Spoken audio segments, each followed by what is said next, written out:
Tuan-tuan, kita telah menikmati pelbagai detik kemenangan sebelum daripada ini.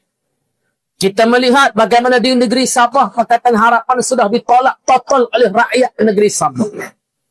Kita melihat pula bagaimana berlaku pilihan raya negeri Johor. Walaupun kita PAS di Johor ini turut bertanding dan turut kalah dalam PRN Johor, tapi taktikal kita untuk menunjukkan kesetiaan kita kepada misi dan visi kita mengekalkan pentadbiran Melayu Islam, meyakinkan Barisan Nasional untuk menjalinkan persefahaman. Johor Pakatan Harapan juga kalah teruk. Mari pula negeri Sembilan, betul-betul kita jalinkan persefahaman dengan Barisan Nasional. Alhamdulillah, di negeri Sembilan, kedua-dua pemimpin utama Pakatan Harapan telah tewas di negeri Sembilan.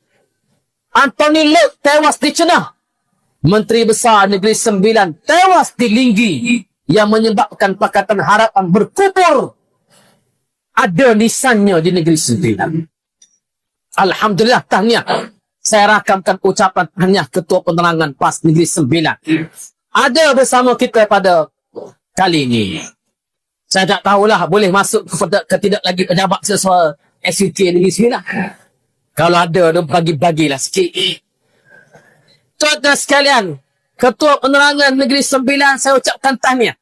Dalam keadaan Negeri Sembilan, kita tidak ada kerajaan mampu untuk mewujudkan podcast untuknya. Ada 2-3 orang dah jadi tetamu. Dr. Isfariza dah jadi tetamu untuk. Saya pun dah jadi tetamu untuk. Tapi kesemuanya pro bono, tidak ada apa-apa bayaran. Itu sebelum jadi kerajaan lah. Lepas jadi kerajaan, kita berkira lah sikit. Tuan-tuan sekalian, di Negeri Sembilan, Pakatan Harapan pun sudah kalah teruk. Sebab itulah ucapan-ucapan perwakilan PKR dalam convention mereka selama 3 hari, baru berakhir saja sebentar tadi, telah menunjukkan bagaimana mereka sudah melihat bayangan kekalahan itu semakin berada di hadapan mereka. Ada yang menyatakan bahawa kapal kita sedang karam. Kita sedang berada dalam the sinking ship. Kapal yang sedang karam. Air sudah masuk ke dermaga. Sedikit lagi kapal kita akan karam. Dan saya nak sambung. Betul kapal mereka akan karam. Dan akan karam sepenuhnya dalam pilihan raya umum yang akan datang, insyaAllah. Mereka sudah tidak kehilangan rengkak. Nak buat macam mana dah tak tahu. Macam mana nak buat dah tak tahu. Tadi DAP baru saja berkonvention dalam kongres mereka. Kononnya nak gertak rakyat.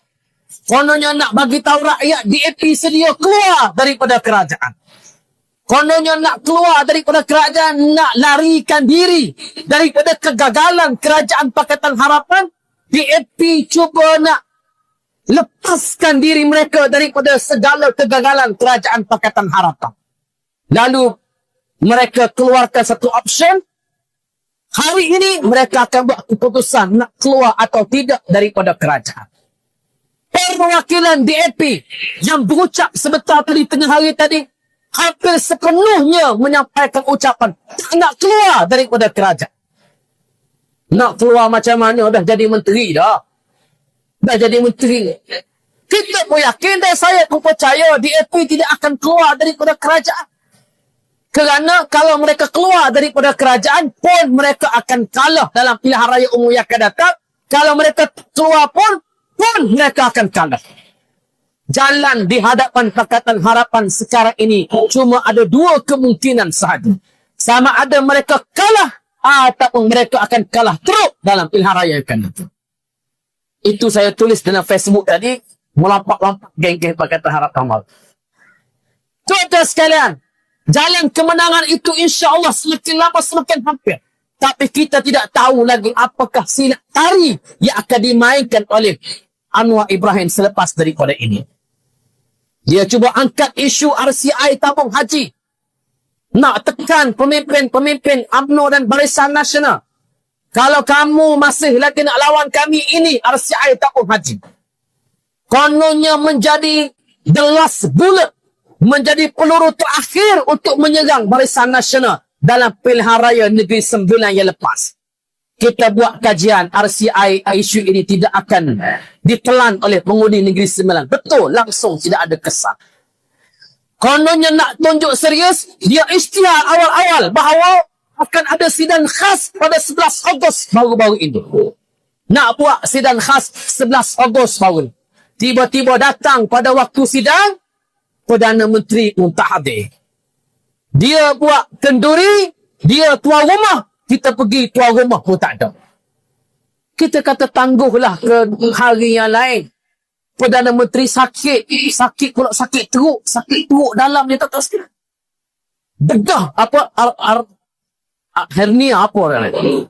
Ada orang cyber dia tanya ChatGPT, pesakit hernia ni boleh bertepik ke tak? Semalam macam ucapan convention semalam dia kuat suara dia. Dia angkat suara dia. Jadi dia baru bedah perut, tiba-tiba semalam dia angkat suara dia. Saya rusing dengan kesihatan Perdana Menteri. Besok, kalau ada sidang parlimen, saya nak serang pasukan yang jaga Perdana Menteri. Siapa yang jaga Perdana Menteri? Prihatinkah dengan Perdana Menteri? Dia baru buat pembedahan. Tolong nasihat, jangan angkat suara, jangan stres. Tapi rupa-rupanya pembedahan dia itu, kesannya hanya pada hari itu saja. Iaitu 11 Ogos. Pada sidang parlimen, dia tak dapat hadir dan kemudian keesokannya sepatutnya kes Yusuf Rauta disebut di mahkamah. Kebetulan dia tak dapat hadir. Jadi semuanya kebetulan tu Ustaz. Siapa nak percaya? Sebab tu kita kata kita tak akan ikut lenggok tari kerajaan Pakatan Harapan. Sepatutnya kalau dia nak bincang isu RCI tabung haji, dia bawa usul. Bawa usul bahawa kerajaan akan buat sekian-sekian. Kerajaan akan laksanakan usul RCI. Kerajaan akan buat sekian-sekian. Sebagaimana Menteri Azalina Osman bawa usul RCI untuk bincang cadangan RCI isu Batu Putih. Pulau Batu Putih. Ketika RCI Batu Putih nak dibawa ke Dewan Rakyat, Datuk Azalina bawa usul tentang dalam parlimen. Kita bahas isu ini. Kita bahas. Akhirnya usul itu tidak diundi, ditarik balik. Sebab apa? Sebab dalam bahasan kita itu, kita kemukakan hujah. Pihak kerajaan kemukakan hujah. Kerajaan tengok kalau undi usul ini, mereka boleh kalah. Mereka tarik balik. Tapi dalam pembentangan baru-baru ini 11 Ogos, tidak ada usul. Hanya penerangan menteri. Kita pergi dengar menteri duduk bersara. Kemudian kita tanya menteri jawab. Lepas tu Hafiz wal Asri. Subhanakallah bihamdih. Nak buat apa nak ketepung? Sebab tu kita kata bahawa ni tak serius. Kerajaan tak serius. Kalau kerajaan serius, bentang usul. Mereka kata, ada kerajaan bagi peluang nak bahas. Boleh, tak ada masalah kita bahas. Tapi ini mesyuarat khas. Kamu yang tentukan tarikh. Kamu yang buat tarikh ni. Tiba-tiba kamu tak dapat datang. Kita pohon tangguh ke minggu depan. Tuan-tuan, kenapa dia tak datang? Kerana kalau berlaku kecaman terhadap Barisan Nasional, Anwar Ibrahim boleh berlepas diri. Oh, saya tak ada hari itu. Itu je. Kenapa? Kerana masih lagi ada sedikit harapan. Dia nak pujuk Barisan Nasional untuk bersama-sama dengannya. Tuan-tuan jangan terkejut. Dalam masa sehari dua ni, dalam masa beberapa hari ini, akan ada lagi berderet pemimpin Barisan Nasional akan didakwa, dicas oleh SPRM di mahkamah. Ini usaha terakhir. Tetapi percayalah, rakyat semakin lama semakin mat. Orang tanya kita dalam keadaan sekarang ini, bilakah pilihan raya umum yang berlaku? Saya yakin tetap sekali, pilihan raya umum ini berlaku paling tidak pada akhir tahun ini, bulan 10 atau 11 atau 12, insya-Allah. Sebab apa? Sebab tidak ada window lain dah. Tidak ada window lain. Melaka kena buat akhir bulan ini, akhir tahun ini, paling akhir. Sarawak diudiknya awal tahun depan. Kelantan, Terengganu, Kedah cukup 3 tahun, bulan 9 ni cukup 3 tahun matang. Maknanya kalau nak jalan sekali, Melaka akan dibubarkan bulan Oktober. Kelantan, Terengganu, Kedah pun akan follow sekali. Sarawak pun akan follow sekali. Tidak akan ada apa-apa lagi halangan untuk kerajaan pusat. Kerana UMNO boleh tarik sokongan pada waktu itu, kerajaan pusat akan turut bubarkan Dewan Parlimen pada bulan 10 akan berlaku pilihan raya. Lebih tepat lagi, boleh jadi Perdana Menteri akan bentangkan bajet 2027 pada petang Jumaat. Kemudian besok atau lusanya Dewan Parlimen akan dibubarkan. Kerana pembentangan bajet 2027 itu akan dijadikan sebagai satu medan membentangkan so-called manifesto untuk Pakatan Harapan. Dia akan guna pembentangan bajet untuk menjadi pembentangan manifesto, kemudian dia akan bubar parlimen dan kita akan bertempur dalam pilihan raya. Itu yang saya tengok dalam mangkuk tilik saya sebentar. Sedap kita ulah macam kita Perdana Menteri dah. Macam kita PM dah. Kita tahu.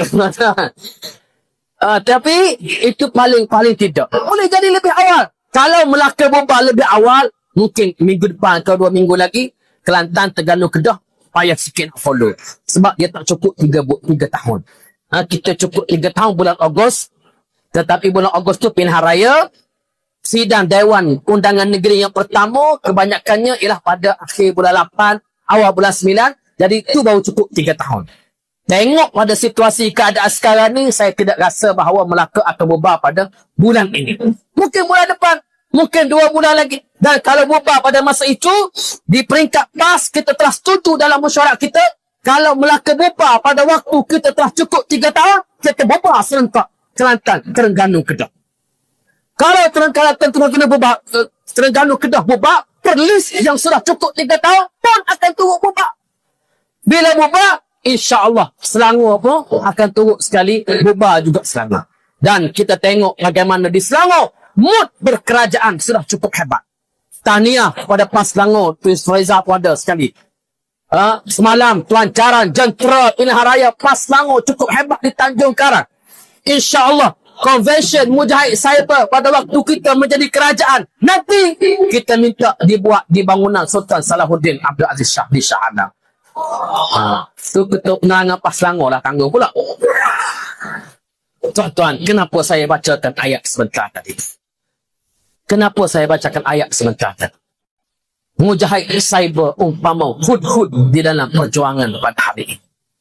Nabi Sulaiman alaihi salatu wassalam, ketika Nabi Sulaiman mengumpulkan burung-burung, watafaqqada at-tayr, dikumpulkan burung-burung pada waktu zaman Nabi Sulaiman. Dan Nabi Sulaiman melihat, mengira seekor demi seekor burung-burung yang ada. Faqala ma liya la aral hudhuda an kana minal ghaibin. Kata Nabi Sulaiman, aku tidak melihat hudhud di mana. Dalam keadaan semua burung-burung sudah ada, tiba-tiba seekor burung hud-hud tidak hadir dalam perjumpaan tersebut. Dalam convention tersebut, hud-hud tak hadir. Dalam convention Mujahid Cyber, hud-hud tak hadir. Nabi Sulaiman tengok seekor demi seekor dan Nabi Sulaiman tahu hud-hud ini tak hadir kerana apa? Am kana minal ghaibin. Adakah hud-hud ini sengaja tak hadir atau dia ada alasan yang boleh dia berikan, yang konkret yang boleh diberikan kepadaku? Seorang pemimpin, dia melihat satu persatu bagaimana situasi orang yang di bawahnya. Dia menilai satu persatu, mungkin bukan kesemuanya berada di bawah pengetahuannya, tetapi paling tidak dia tidak boleh berfikir untuk kepentingan dan situasi keadaan dirinya sahaja, tapi mempertimbangkan situasi, senario, fenomena yang sedang dihadapi oleh anak buah dan rakyat di bawah. Nabi Sulaiman, dia tengok satu persatu, hud-hud ini tak datang. Kenapa hud-hud tak datang? Kenapa Perlis cuma hantar 2 orang saja wakil? Contohlah. Contoh. Sabah Sarawak tu tak apalah, jauh. Nak bagi sini ni berenang jauh. Tapi kenapa setengah-setengah negeri tiba-tiba hanya 2 orang saja wakil?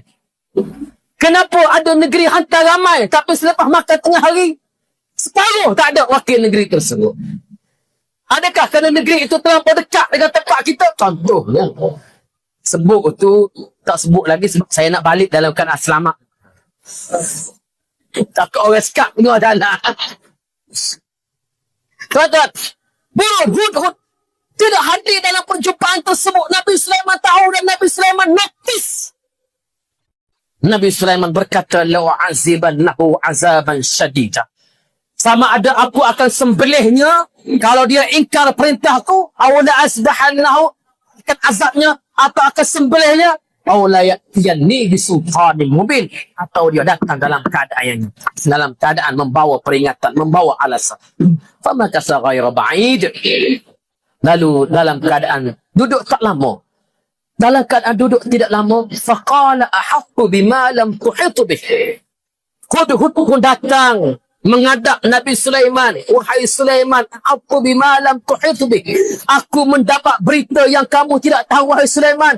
Wajituka min saba'in binaba'in yaqin." Sesungguhnya aku datang dari negeri Sabak yang jauh daripada bumi Baitul Maqdis. Baitul Maqdis berada di lokasi paling utara. Sabak berada di lokasi paling selatan.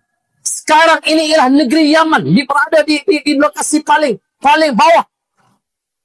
Tuan-tuan, Sabak berada di lokasi paling bawah. Sekarang tak ada dah Sabak. Sabak ni dihancurkan oleh Allah Subhanahu wa taala. Laqad kana li sab'in fi maskanihim ayah, dalam surah Sabak. Rupa-rupanya lambatnya burung Hudhud datang ini membawa berita. Apa yang berita dibawa oleh burung Hudhud? "Inni wajadtu imra'atan tamlikuhum wa utiyat min kulli syai'in wa laha 'arsyun 'azim." Burung Hudhud kata, "Wahai Sulaiman, aku datang membawa berita yang mencemaskan." Apa dia? "Aku melihat di negeri Sabak telah diperintah oleh seorang penguasa perempuan, yang mana perempuan ini menjadi sultan negeri tersebut, dan paling membimbangkan ialah wajadtuha wa qaumaha yasjuduna lisyamsi min dunillah." Aku melihat perempuan itu dan kaumnya menyembah matahari selain daripada Allah Subhanahu wa taala. Persoalan yang timbul di hadapan kita ialah sejauh mana lokasi burung Hudhud dengan negeri Sabak dengan Baitul Maqdis? Sangat jauh. Adakah ia merupakan perintah daripada Nabi Sulaiman? Tak, Nabi Sulaiman tak suruh pun. Arahan Nabi Sulaiman datang untuk berkumpul. Tapi burung Hudhud lambat datang. Kenapa? Kerana pada pandangan Hudhud ada suatu perkara yang perlu diuruskan, menyiasat situasi yang berada di negeri Sabak. Mujahid cyber ialah mereka yang boleh bertindak mengikut keperluan yang ada on the spot pada waktu tersebut. Jangan tanya saya, WhatsApp saya, nak kena jawab ke ni kepeng ni baju kenapa? Nak kena jawab ke ni? Ini nak kena jawab dia. Semua benda tanya sebelum tidur saya kena check. Ni kena jawab, ni kena jawab. Jawab tu. Tapi jangan menggunakan fitnah untuk menjawab fitnah, jangan. Kita bukan berada di lapangan serangan saraf, tidak. Mujahid cyber hendaklah bermain di arena putih. Di bawah lajnah penerangan, Mujahid cyber hendaklah berada di atas padang putih. Maka sebagai mujahid cyber yang saya tahu bahawa sebahagian tuan sekalian berpengalaman lebih daripada saya, tuan-tuan, kita jangan main dalam politik hitam putih ini, bermain dalam arena dalam keadaan gelap kelabu. Kita berada pada maklumat yang sahih. Jangan menggunakan fitnah untuk melawan fitnah.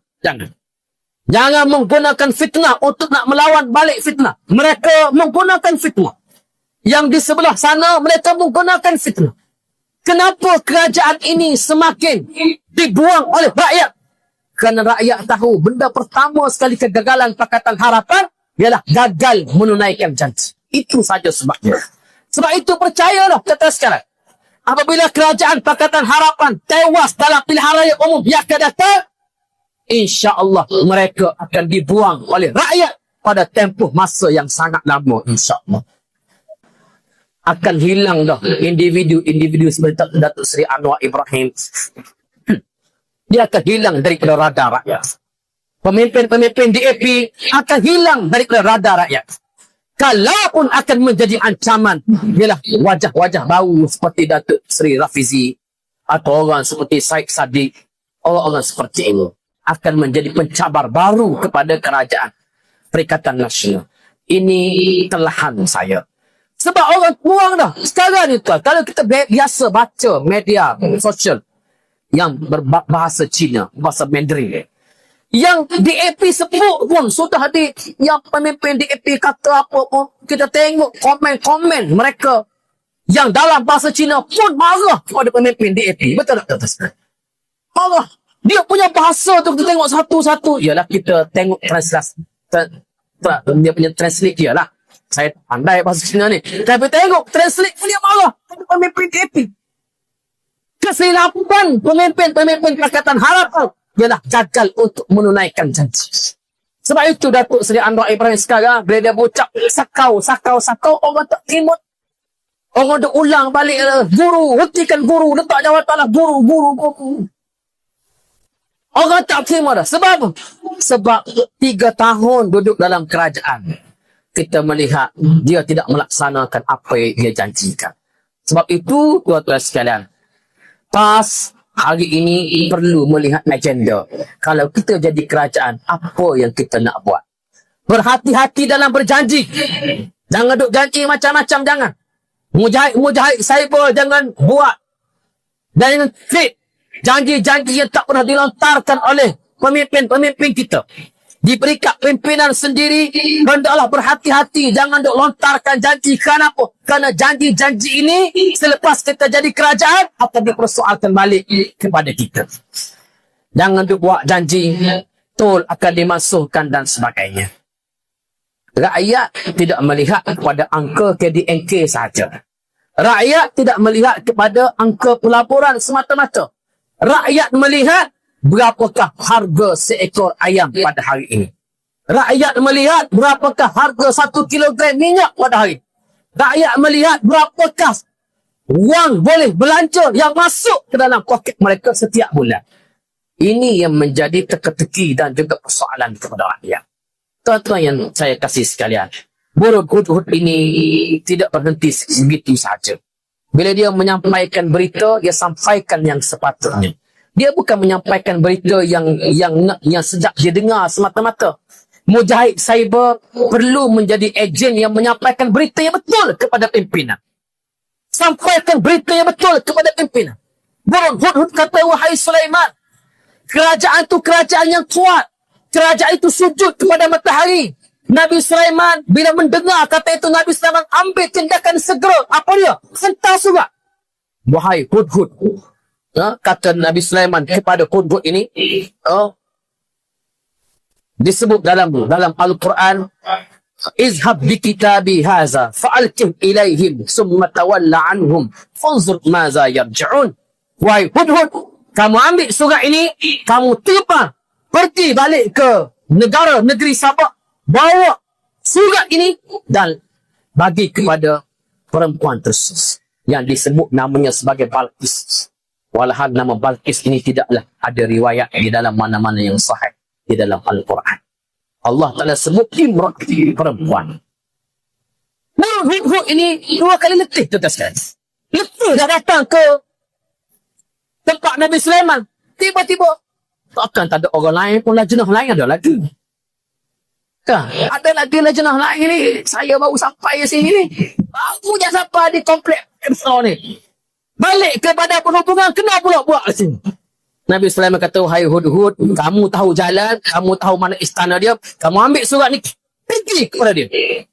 Pergi kepada perempuan tersebut. Hudud itu tanpa apa-apa kata, tanpa tak lawan, tak ada apa-apa alasan. Ambil surat tu, terus dengan kelajuan maksimum, seekor burung, pergi kepada perempuan tersebut. Diberikan surat. Dalam Al-Quran banyak tafsir bagaimana surat itu diberikan. Ada yang kata bahawa burung ini menjatuhkan surat itu di kaki raja perempuan itu, dengan mana surat itu dibuka, innahu min Sulaiman wa innahu bismillahirrahmanirrahim. Panjang kalau surat ini kita nak baca. Tuan-tuan kalau berminat nak baca ni, bacalah dalam tesis-tesis banyak. Surah An-Naml dari sudut penghayatan pada konsep kepimpinan sehingga kepada bagaimana Nabi Sulaiman mengambil takhta ratu perempuan ini, diletakkan di tempatnya, bagaimana seekor jin telah menawarkan khidmatnya, banyak pengajaran. Tapi saya nak ceritakan bahawa kesetiaan seekor burung hudud dalam perjuangan. Mujahid cyber Jangan rasa bahawa bila kita menang besok akan ada ganjaran besar menanti kita. Tidak. Kita tidak mampu untuk nak memberikan ganjaran kepada semua yang ada. Tidak. Dalam PAS ini, saya bukanlah orang yang paling berhak untuk bercakap soal keikhlasan. Saya ni wakil rakyat. Dipilih untuk penggal yang kedua. Dibayar gaji sebagai seorang wakil rakyat. Saya bukan orang yang layak untuk nak bercakap soal keikhlasan. Tuan-tuan lebih layak daripada saya nak bercakap soal keikhlasan. Datang daripada jauh, menempuh perjalanan tanpa sebarang imbuhan. Tapi ingin saya sebut sekali lagi bahawa selepas daripada kita menang besok, bukan masanya untuk kita menuntut ganjaran. Kita melihat dalam parti PKR Convention. Semalam saya dengar ucapan seorang ketua bahagian PKR, ketua cabang. Isytiharkan secara terbuka.